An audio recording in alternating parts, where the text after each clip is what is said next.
Good evening, thanks for joining us on GetUp Live. I'm Sam Mclean, the National Director here at GetUp.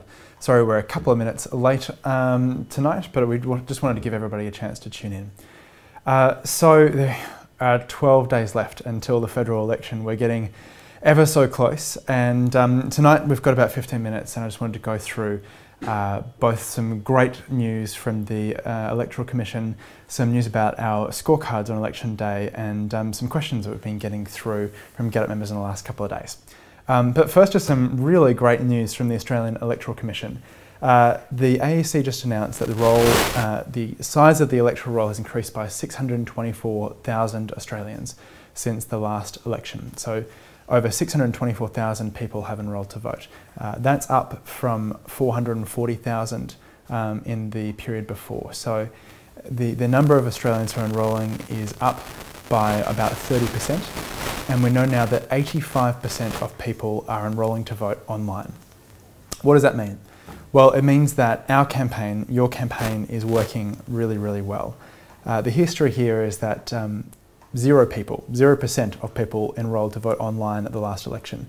One person did it, that was Sophie Trevitt, who was the plaintiff in GetUp's court case when we defended the online enrolment tool that we built and pioneered.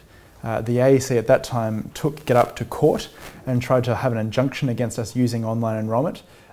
We defended ourselves, won a court case, and made online enrolment possible for the first time ever. Since then, the AEC has actually copied our technology, and now 85% of people who are enrolling to vote are enrolling online using a tool that GetUp pioneered. Now that is so much easier than a fax, and it's a key reason why there are over 200,000 more Australians enrolling in this last period than before. We know that 162,000 people enrolled in the week after the election was called, and that is also because of GetUp members, because back in 2010, when we sent an email out to GetUp members and said, we want to take on a High Court case and fight for the rolls to be extended by a week, but it's risky, we might lose, and we need donations to cover that court case, and we need your support. GetUp members said, yes, we're there.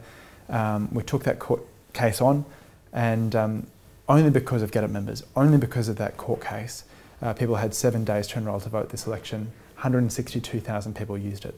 So I've said it before, but with these new figures in, we know for certain that there are over 350,000 people in Australia who would not be able to vote if it weren't for GetUp members at this election. That's, the 5 biggest cricket stadiums in the country, all full to capacity at the same time.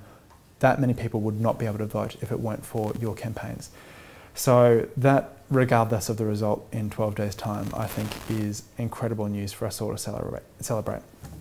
But the self-congratulation ends there. So I want to go through what's next for the next 12 days. Well, the biggest news is that we will be handing out millions, over 2 million scorecards on election day, with over 10,000 GetUp members volunteering. That means we'll be able to reach as much as 1 in 6 voters on the day, on the booths, as they're making up their mind. We know that's really important because research shows that 1 in 10 voters makes up their mind as they're walking into the booth.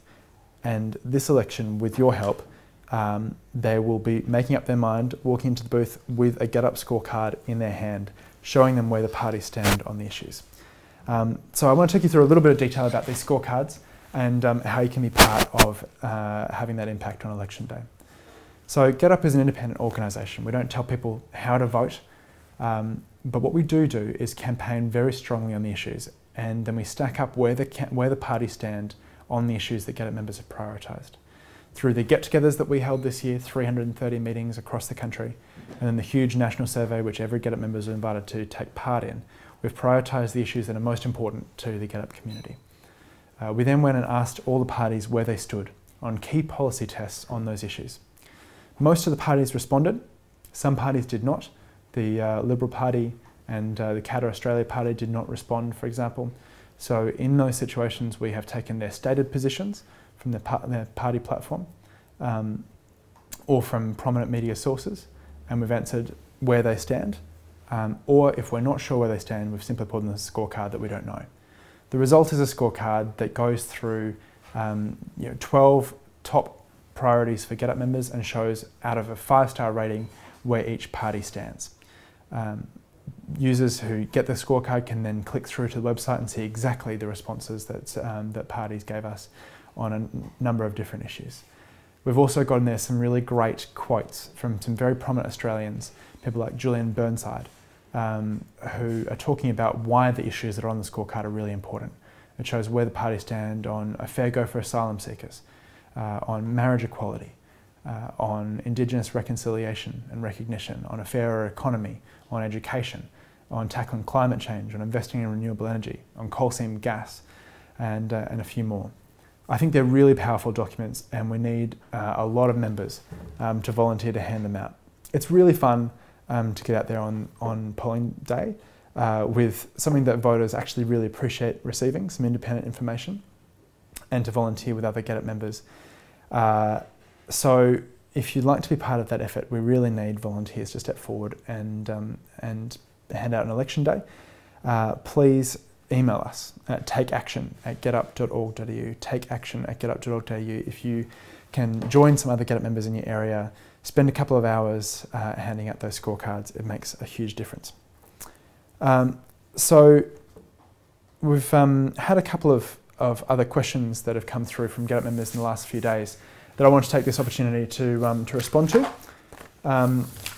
It's always the case that we try to get back to people by email when they send in questions, but I know that if one person's asking it, there are probably 100. So wanted to go through a couple now. First of all, is a question from Bob in Western Australia, who emailed in this week and said, "Are you telling me to vote for a particular party? What do you want me to do?" Well, the answer to Bob's question is that no, GetUp never tells people to vote for a particular party. We're not partisan, but we are very political. We'll campaign on the issues and show where the parties stand, and that is what our scorecards are about. The parties rate differently. The Greens rate very well, Andrew Wilkie rates very well, Bob Catter rates very well on coal seam gas, the Liberals rate very well on media freedom, and voters can look at that and make up their own minds. A question's come in from Wendy, also in WA. Wendy says, "I want to remove my name from the electoral roll because it all seems so pointless. Why should I bother? Both parties seem terrible to me." Well, there are a lot of people who have been emailing us in about this and asking why they should bother voting at all. And I think the most important argument here is that you actually get to vote twice on election day. Once for the House of Reps to elect the Prime Minister and their party, and once in the Senate to elect who holds that Prime Minister accountable. And in the Senate, you have far more than just the two major parties to choose from. You have a range of minor parties as well, and independents in many states who stand a good chance of being elected. And it's really important that we all vote in the Senate for somebody that we think will hold the major parties accountable. We've launched this week in Western Australia an ad called Vote Twice that outlines how people can vote in the Senate and why we should vote for a Senate that will hold the Prime Minister accountable. So even if you, if you choose to donkey vote, and I wouldn't advise you do in the lower house, please go out and vote in the Senate for somebody who will hold the Prime Minister accountable. We had a couple of questions about our Tony Abbott quotes ad this week. This was an ad, if you haven't seen it, you can find it on the GetUp homepage, that has GetUp members speaking some of the quotes that Mr. Abbott has made over the last couple of years, particularly on issues that affect women, on marriage equality, and on workplace relations. Ian from Queensland emailed in and said, "Why haven't you gone after other party leaders like Mr. Rudd?" Well, in the end, it boils down to a question of values. Of course, we've run ads against all of the parties over the years, and I think you'll find in the next couple of weeks, GetUp members will be running ads criticising Mr. Rudd's stance on refugees fairly strongly. But the quotes that are in this ad reflect things that GetUp members have been emailing us in about for years, that they say they're very concerned about. Mr. Abbott is closer than ever to being Prime Minister and representing us, and so what he says, he's asking us to speak for us. And on issues like a woman's right to choose on abortion, on issues like workplace relations and the role of bosses and the right they have to choose what they do with their employees, on on issues like marriage equality. I think Mr. Abbott's quotes have spoken for themselves over the years, and so GetUp members have actually made this the highest fundraising ad in our history. Over $200,000 in the last week has come in to support that ad going on air, and it's going to air across the country right now.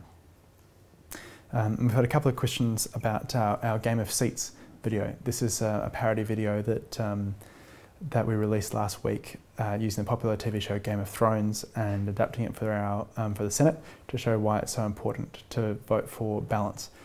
We've had a couple of members write in saying that they don't know Game of Thrones, and what are we doing for those of us out there who aren't Game of Thrones fanatics? Well, the first thing to say is that the Game of Seats video has gone very well. Hundreds of thousands of views online, and it's really reaching people that we don't usually get to speak to about the Senate, which is the whole idea.